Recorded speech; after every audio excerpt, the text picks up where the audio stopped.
2030, there'll be 8.5 billion of us on the planet.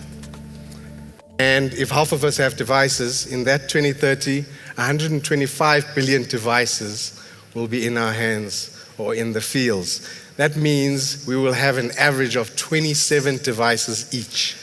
I'd like to show you a picture of the internet in real time and how that data looks as it runs through. In the 18 seconds that slide has been up, the internet has generated 400 terabytes of data. For the most part, we make decisions with this information. And that's really what the Internet of Things is all about. It's about getting information from an asset not near us, but to equip us to make the right decision. What I can tell you about where we've gone today in South Africa alone is, besides human beings, we've connected 17 million devices. That's 17 million IoT devices out in the field today. Per year, very conservatively on our network, and this is like the lowest figure you'll probably ever see, is 7,000 terabytes per year, is how much data we generate from those 17 million devices. But this is an exponential technology, right? So where are we going? What do we look like in the next 10 years?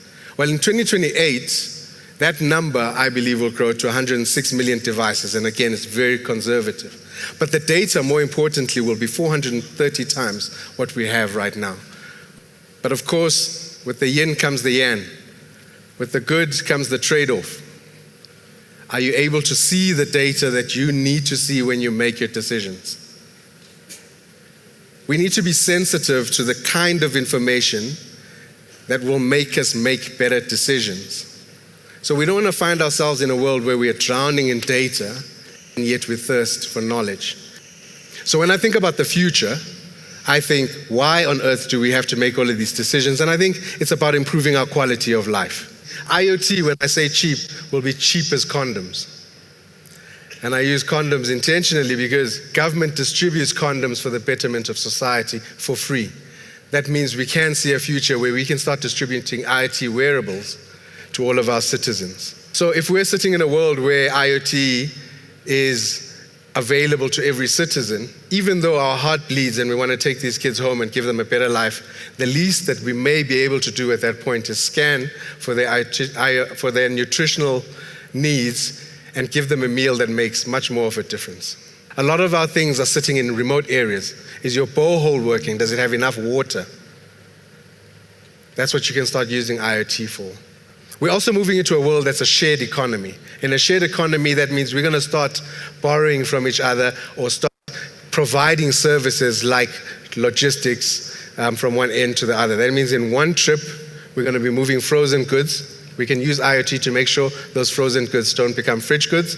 And in the return trip, we may be moving fridge goods. And we want to make sure that those fridge goods don't become spoiled in terms of being frozen. So that's what I mean by fit for purpose.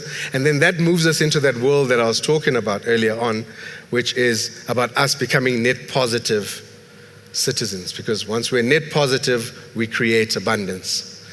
And most of us understand that world when it comes to lean. IoT will drive the African revolution. And we'll do that by making decisions, because decisions is what drives innovation. And you are the African that can fix Africa. Thank you.